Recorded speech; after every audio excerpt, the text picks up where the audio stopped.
कल मैंने कई ऐसे कमेंट्स देखे सोशल मीडिया पे। मैं बेगू गांव में गया तो वहाँ ध्यान से सुनना, जितने मेरे दुकानदार भाई हैं जो इस चुनाव में अगर मेरे से खफा चले हैं, ध्यान से सुनना मेरी बात को। तो सरकारी जगह का मिसयूज करना, अगर अब उस पर नोटिस निकलेगा तो वो जिसका घर है उसको कहीं ना कहीं पिंच होगा, वो मुझे बुरा कहेगा। कहते हैं जी देखो अफसर को हमने इतनी बार फोन किया, कोई रिप्लाई नहीं, कोई रिस्पॉन्स नहीं। तो ये चीजें कहीं ना कहीं इस चीज का प्रतीत हैं कि अफसरशाही हावी है, जनता की सुनवाई नहीं होती। आप भी महसूस करते हैं कि सबसे बड़ी समस्या है मेरे भाई, इसी समस्या को दूर करने के लिए तो लोगों को कहा था कि सामान बाहर मत रखो, उसके आगे व्हीकल लग जाते थे। इसी समस्या को दूर करने के लिए तो लाइटें जलवाई थी चौराहों पे, वो लोग उस पे भी ब्रेक मार के राजी नहीं। और फिर जब चालान कटाओ तो फिर मैं बुरा, जब हेलमेट के लिए चालान कटाओ फिर मैं बुरा। लेकिन अगर कोई इस प्रकार की इंसिडेंट हो जाती है, हेलमेट डाला हो, किसी की जिंदगी बच जाए, फिर अगला सोचेगा कि हाँ इससे बढ़िया और बड़ा काम कोई हो नहीं सकता था।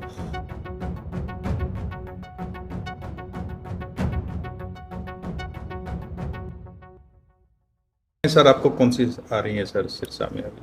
मुख्य समस्या तो मैं ये समझता हूँ कि कहीं ना कहीं, चलो ताज़ा ताज़ा मेयर का चुनाव हुआ है, कहना अच्छा नहीं लगता, लेकिन वही चीज़ें दोहराई गई हैं जिस चीज़ से 7 साल से लोग तंग थे, परेशान थे।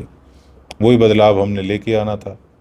कल मैंने कई ऐसे कमेंट्स देखे सोशल मीडिया पे। मैं बेगू गांव में गया तो वहाँ पे कई घरों के आगे रूढ़ी घेर रखी थी।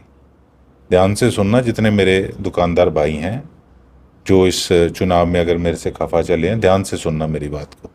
तो रूढ़ी गिरा रखी, गुरु घर के आगे, मंदिर के आगे रूढ़ी गिरा रखी। तो उनको हमने एक वार्निंग नोटिस जारी करवाया है, और अगर वो फिर भी नहीं उठाते, सरकारी गली है, साधन टप नहीं पाता और रूढ़ी गिर रखी है गुरु घर के आगे, मंदिर के आगे, अगर इस प्रकार की परिस्थितियां होगी तो आप बताओ कोई अच्छी बात थोड़ी है। तो सरकारी जगह का मिसयूज करना, अगर अब उस पर नोटिस निकलेगा तो वो जिसका घर है उसको कहीं ना कहीं पिंच होगा, वो मुझे बुरा कहेगा। उसी प्रकार से शहर में अगर मैंने किसी को कहा था कि व्यवस्था को ठीक रखो, अभी भी मैं अपनी बात पे कायम हूँ। व्यवस्था को ठीक रखो, वैसी की वैसी आदत पड़ जाती है। जब शहर के अंदर कोई दुकानों के आगे सामान 10-10, 12-12 फुट बाहर नहीं रखेगा, मैं रेडी वालों के लिए नहीं कह रहा, पटड़ी वालों के लिए नहीं कह रहा, मैं दुकानदारों के लिए कह रहा हूँ, बड़े बड़े शोरूम वालों के लिए कह रहा हूँ कि जब वो व्यवस्थित तरीके से सारे काम को चलाएंगे, जब पार्किंग की दिक्कत नहीं होगी, तब उनको पता लगेगा कि वाकई में हमारा शहर की रोडें कितनी खुली हैं, बाजार कितने खुले हैं।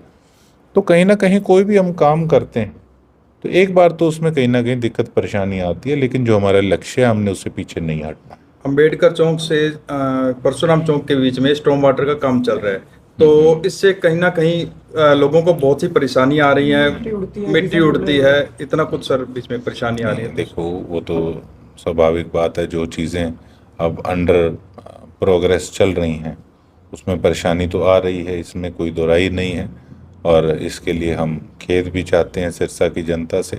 मैं भी यहीं रहता हूँ सारा दिन, तो उनको मैंने हिदायत भी दी अफसरों को कि इसको जल्द से जल्द भी किया जाए, लेकिन जल्दबाजी में ऐसा काम ना हो जाए कल को सड़क बन जाए फिर धंस जाए। तो बढ़िया तरीके से भी काम किया जाए और इसको स्पीडली करा जाए। जी। वन वे कर रखी है रोड, उस वन वे में भी सर काफी गड्ढे हैं, काफी बार गाड़ी अटक जाती है उसमें। कई चीज़ें अब आपके सामने हैं।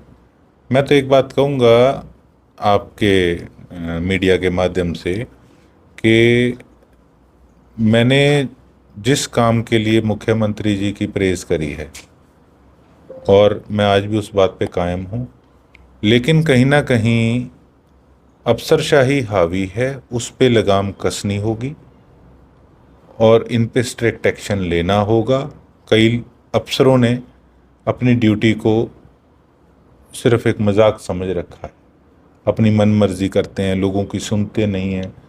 तो उस पे शिकंजा कसना बहुत ज़रूरी है। अब आमतौर पे लोग आते हैं, दिखाते हैं जी देखो अफसर को हमने इतनी बार फ़ोन किया, कोई रिप्लाई नहीं, कोई रिस्पॉन्स नहीं। तो ये चीज़ें कहीं ना कहीं इस चीज़ का प्रतीत हैं कि अफसरशाही हावी है, जनता की सुनवाई नहीं होती। केवल बात यहाँ नहीं ख़त्म होती कि एमएलए एमपी की सुनवाई हो रही है, नहीं हो रही। सुनवाई तो आम जनता की भी होनी चाहिए, लेकिन बातें सिर्फ एमएलए एमपी तक रह गई हैं। तो आप सोच सकते हैं कि कितना नॉन सीरियस सिस्टम कुछ ऑफिसर्स का चल रहा है। पिछले क्वेश्चन पे आते हैं, जैसे कि शहर के अंदर पहले ट्रैफिक काफी दिक्कत थी, रोड को वन वे कर दिया, उसके बाद और ट्रैफिक की दिक्कत हो रही है, क्या कहेंगे? आपने वो भी समय देखा। अब ट्रैफिक की बात आपने मेरे से 2 से 3 बार पूछ ली, उस पे आप भी महसूस करते हैं कि सबसे बड़ी समस्या है। मेरे भाई, इसी समस्या को दूर करने के लिए तो लोगों को कहा था कि सामान बाहर मत रखो, उसके आगे व्हीकल लग जाते थे। इसी समस्या को दूर करने के लिए तो लाइटें जलवाई थी चौराहों पे, वो लोग उस पे भी ब्रेक मार के राजी नहीं। और फिर जब चालान कटाओ तो फिर मैं बुरा, जब हेलमेट के लिए चालान कटाओ फिर मैं बुरा। लेकिन अगर कोई इस प्रकार की इंसिडेंट हो जाती है, हेलमेट डाला हो, किसी की ज़िंदगी बच जाए, फिर अगला सोचेगा कि हाँ, इससे बढ़िया और बड़ा काम कोई हो नहीं सकता था। तो कहीं ना कहीं अब पार्किंग की बात, मैंने नगर परिषद चुनाव के बीच में मैंने एक बात कही थी कि मैं 2 पार्किंग बनवाने का काम करूँगा। उस पर भी मैंने फिर से डीसी साहब से बात करी है कि वो एनओसी देके आप जल्द से जल्द नारकोटिक्स थाने को, और एक उसके सामने जो एजुकेशन डिपार्टमेंट की बिल्डिंग पड़ी है उसको आप जल्द से जल्द पार्किंग के लिए हमें दो। और एक भादरा पार्क के अंदर भी एक साइड पे रेडी मार्केट के साथ साथ पार्किंग दी जाए। जब पार्किंग के 2-3 स्पॉट बन जाएंगे तो ऑटोमेटिकली व्यवस्था ठीक हो जाएगी।